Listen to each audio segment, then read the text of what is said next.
যেন সিনেমার গল্প ধরা দিল বাস্তবে।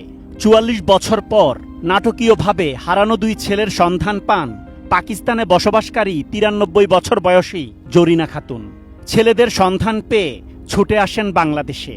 বিমানবন্দরের গেটে ৪ দশক পর ছেলেদের মুখ দেখে অচেতন হয়ে পড়েন তিনি।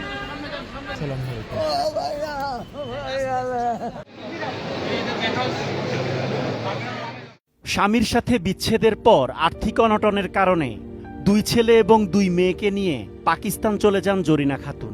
এদেশে রেখে যাওয়া দুই ছেলের সাথে নিয়মিত যোগাযোগ করতেন চিঠির মাধ্যমে। সবশেষ ১৯৮৮ সালে দুই ছেলেকে পাকিস্তান নিতে তাদের কাছে লোক পাঠান তিনি, কিন্তু মায়ের সাথে রাগ করে পাকিস্তান যাননি তারা। রাগ দেখিয়ে চিঠি লেখাও বন্ধ করে দেন মা। তারপর থেকে যোগাযোগও বিচ্ছিন্ন। পাকিস্তান থেকে চিঠি আসতো, লাস্টে ৮৮-তে লোক পাঠাইছিল নেওয়ার জন্য, আমি যাই নাই। তারপর থেকে আর চিঠি দেয় নেই। আপনার মা বেঁচে আছে কিনা সেটা আপনি ধারণা করতে পেরেছেন কিনা? না, চিঠি উত্তরও আসে নাই। আমি এই চিঠি পাঠাইছিলাম আর চিঠি আসেও নাই।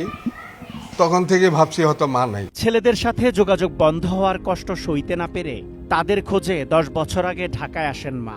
ততদিনে ঢাকার শ্যামবাজার ছেড়ে মিরপুরে বসবাস শুরু করেন ছেলেরা। সন্তানদের খুঁজে না পেয়ে এক বুক কষ্ট নিয়ে পাকিস্তান ফিরে যান জরিনা খাতুন। আমি আইসি বিচরাইতে একবার আইয়া গেছি, 10 বছর হয় আইয়া বিচরাই গেছি। এই মালিবাগ মুলিবাগ টঙ্গি মঙ্গি বিচরাই গেছি বহুত জায়গায়। জরিনা খাতুনের ছোট মেয়ে বিলকিস বেগমের বিয়ে হয় পাকিস্তানে বসবাসরত এক বাংলাদেশির সাথে। এরপর স্বামীর সাথে দেশে ফিরে তিনিও খুঁজেন ভাইদের, কিন্তু খুঁজে পেতে ব্যর্থ হন। আমার বিয়ে হয়েছে 4 জনের মা হয়েছি, পরে বাংলাদেশে আইছি। তখন কি আপনি জানতেন না যে বাংলাদেশে আপনার দুইটা ভাই এখনো জীবিত? জানতাম, ঠিকানা আছে না, ঠিকানা জানতাম না ভাইগো। মাঝখানে কেটে যায় ৪৪ বছর, বদলে যায় অনেক কিছু। একদিন বড় ছেলে নূর মোহাম্মদ মসজিদের ইমামের কাছে ইব্রাহিম আলাইহিসসালাহু সাল্লামের একটি ঘটনা শুনে মা এবং বোনকে ফিরে পেতে মরিয়া হয়ে ওঠেন।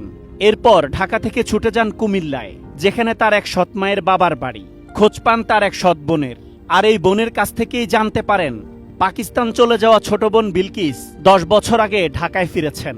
তারপর বিলকিসের সাথে যোগাযোগ করে একে একে ফিরে পান মা এবং হারানো দুই বোনকে।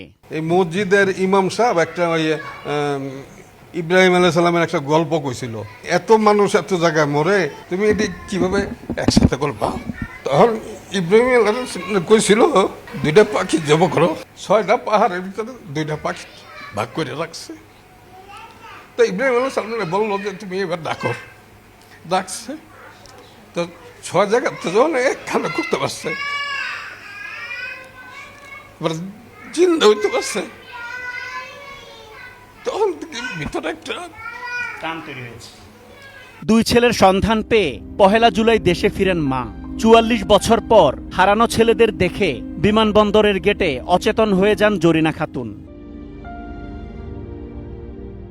এরপর মা জরিনা খাতুনকে মিরপুরের কাজীপাড়ার বাসায় নিয়ে আসেন বড় ছেলে নূর মোহাম্মদ। এ সময় পরিবারের সদস্যরা ফুলেল শুভেচ্ছায় বরণ করে নেন তাকে। পরিবারের ৩৭ জন নতুন সদস্যকে পেয়ে আবেগ আপ্লুত হন তিনি।